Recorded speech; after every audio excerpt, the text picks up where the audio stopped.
માનવ સેવાથી રાષ્ટ્રોત્થાનના નાયક શ્રી બ્રજરાલ ભટ્ટ, પદ્મશ્રી 2026।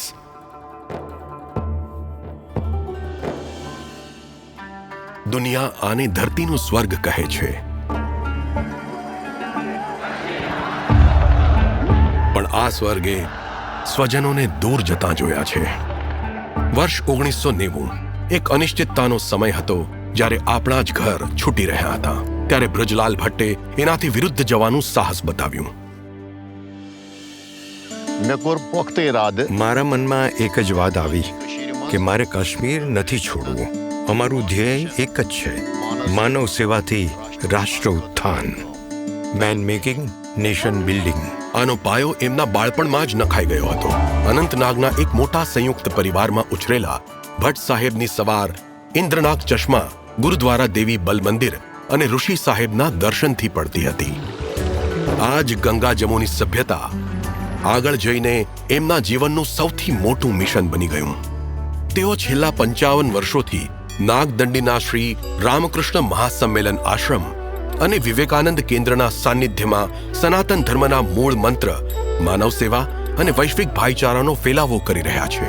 1996-97ના કઠિન સમયમાં ભટ્ટ સાહેબની આગેવાનીમાં નાગદંડી આશ્રમે માતા ખીર ભવાનીમાં ભંડારો શરૂ કરવાનો નિશ્ચય કર્યો। માતા ખીર ભવાની મંદિરના ભંડારામાં શરૂઆતમાં 400-500 ભક્તો જ આવતા, પણ અમારી હિંમત જરા પણ ન તૂટી। નાગદંડી આશ્રમમાં જે પણ ગતિવિધિઓમાં અમે કાર્યરત રહ્યા હતા, એ દરેક કાર્યમાં મારી પત્નીએ મારી શક્તિ બની ડગલે ને પગલે મને સાથ આપ્યો।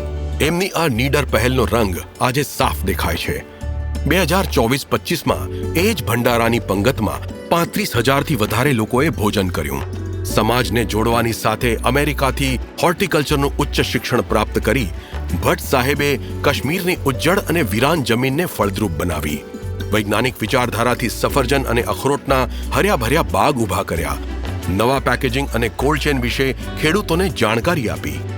આજે તેઓ યોગ શિક્ષા શિબિર, સંસ્કાર વર્ગ અને યુવા સંમેલનો વડે યુવાનોને દિશા બતાવી રહ્યા છે, જેથી તેમના હાથમાં કલમ હોય। હવે તેઓ નાગદંડી આશ્રમનું વિસ્તરણ કરી રહ્યા છે, જેથી એક સાથે 400 લોકો ત્યાં રહી શકે। આજે કાશ્મીરના યુવાનો જાણી ચૂક્યા છે કે એમની અસલી તાકાત પરસ્પર ભાઈચારામાં છે। સન્માન અને પુરસ્કાર તો માત્ર એક પડાવ છે, તેમની અસલી વસિયત તો બીજ છે, જે એમણે અહીં બધાના હૃદયમાં વાવ્યા છે।